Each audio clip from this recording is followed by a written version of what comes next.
Hi everyone, welcome back to my home kitchen where today we are going to be blind baking the crust that we made and rolled out in the previous sets of videos.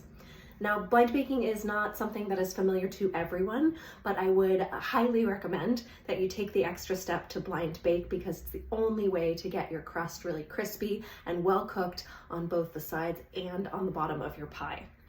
Now, blind baking is just simply the process of par baking or pre-baking an empty shell, which we do when we're adding a filling that isn't cooked at all, or in the case of pumpkin and pecan pie, a filling that cooks at a lower temperature for less amount of time.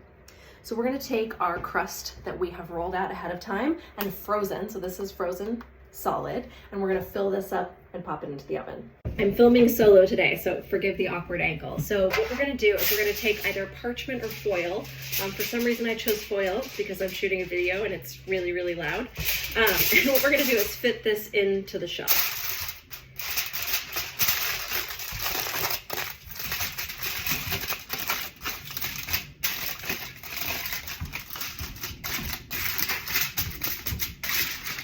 So it should be securely in those corners, like so. Okay, next I'm going to add my weights. Weights can be anything. They can be these ceramic pie weights, which are sold as blind baking weights. They can also be rice, uncooked beans, or a combination of those things, which is what I have in this scary jar here. So I'm going to fill this up all the way to the edge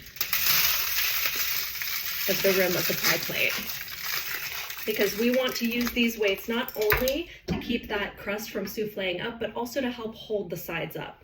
So I'm gonna fill it basically full. And I think that's unusual for a lot of people. So I will make sure to show you.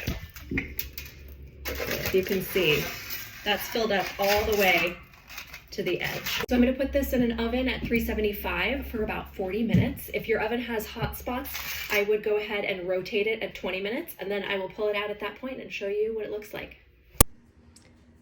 Okay, it's been about 45 minutes. I gave it a few extra minutes, and I pulled this out of the oven to take a look.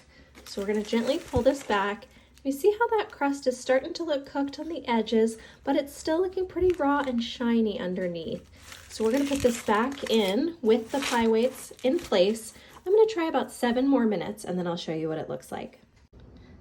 Okay, I have removed the foil and the blind baking weights, and I knew that the shell was ready for that because instead of looking glossy on the bottom here, it's looking more matte and the sides are starting to look cooked. So that's when we know that we can remove the liner, and then we're going to put this shell back into the oven at 350 degrees, so drop that temperature 25 degrees lower, and we're going to bake this for about 6 or 7 more minutes until the bottom here is cooked through.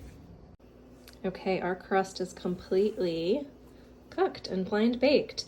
As we can see, it's got a nice golden color throughout, and that bottom is cooked all the way through. And if we take a look at the bottom, gently flip that, you can see that that's nicely cooked through as well.